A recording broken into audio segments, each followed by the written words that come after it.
feuilles de latanier. Des feuilles de latanier. Et ces messieurs devraient planter aussi des lataniers.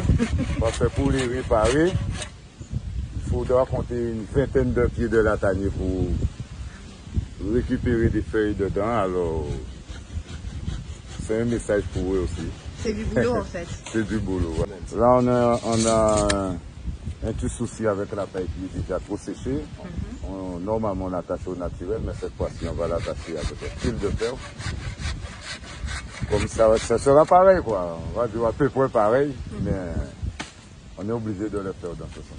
Et il faut combien de feuilles de latanier pour faire un carbet comme ça? Un carbet comme ça, entre 600 et 700 feuilles. C'est énorme. Non. Ah, c'est beaucoup quand même, 600, 700 feuilles. Non. Et quand on s'en sert, on voit qu'effectivement, il en faut tout ça. Et aussi, c'est pas beaucoup parce que chaque pied te donne environ 20 feuilles. Alors, 5 pieds te donnent 100 feuilles. On va dire tous les 15 jours, tous les mois. Alors, à mon avis, c'est pas beaucoup. D'accord. Hein, si on veut retourner dans le naturel, parce que pour faire une feuille, une tôle, par exemple, il faut peut-être fouiller beaucoup dans la terre. On ne demande jamais à celui qui fait la tôle combien de fouillés qu'il a fouillé dans la terre. Tu comprends? Oui, bien sûr. Voilà. C'est vrai, alors moi, j'ai confiance, je suis sur la bonne voie. Moi.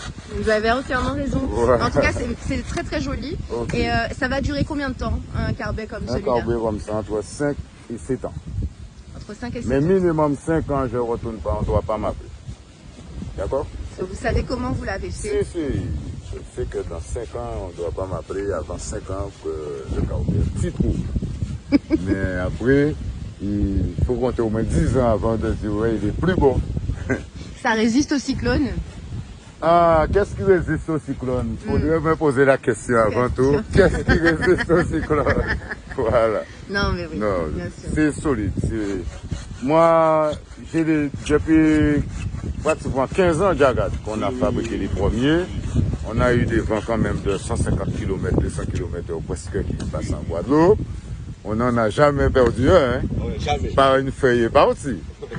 Venez. Et alors, vous en faites où des carbets? Où est-ce qu'on peut à Sainte-Rose, si vous venez sur la plage de Anse-des-Îles. C'est là où le quartier général est.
Avec, on va dire, 500 pieds de latanier, on peut développer un projet global sur une île comme Mariana.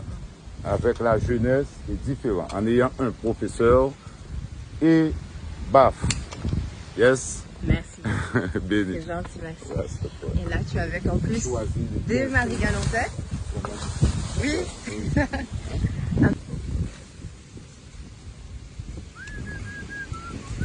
Nous va monter. Je n'avais pas de notion dans ce domaine-là. En fait, donc c'est pour ça que je suis là en train d'apprendre avec le frère. Ça fait combien de temps que vous apprenez à dessiner? Ça fait dans la semaine là. La semaine et vous êtes déjà là, tout seul, en train de faire votre... C'est bien, vous avez appris vite. Il faut suivre ce que le professeur dit. Ben oui, il faut suivre ce qu'il dit. Qu'est-ce que vous êtes en train de faire là? On est en train d'attacher des panneaux, justement, pour faire le contour. On essaie de choisir les meilleures feuilles pour positionner. Et ensuite, il faut les positionner à la bonne hauteur et à la bonne distance. Tu vois? Donc, c'est quoi la bonne distance? C'est à peu près 10 cm. D'accord. Et Et après, il faut bien les attacher. Bah oui. Alors moi c'est Jagaid. Alors bon, c'est mon nom, bon, Rastafari. Après bon, mon nom de, on va dire, que j'utilise dans la société, c'est Miraculeux, Jean-Charles.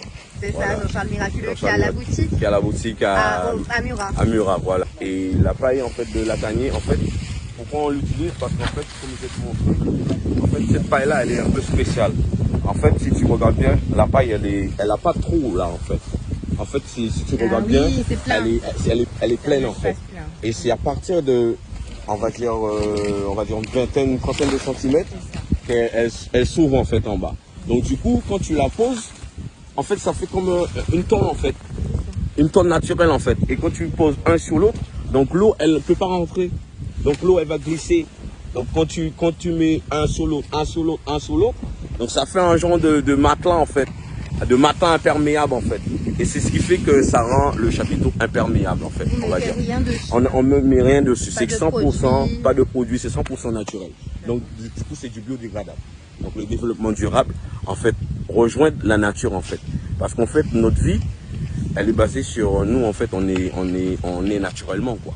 Donc en fait tout ce qu'on devrait faire pour être dans une, on va dire, dans un climat, un environnement, on va dire acceptable avec notre façon de vivre, c'est de pouvoir vivre avec cette nature en fait, la transformer quoi autour de nous quoi. Ça me fait plaisir quoi quand même qu'il y a des gens qu'on a à Marie-Galante qui viennent nous poser des questions, qui s'intéressent au moins. Donc il n'y a pas de souci. Donc on te remercie encore. Merci à vous tous.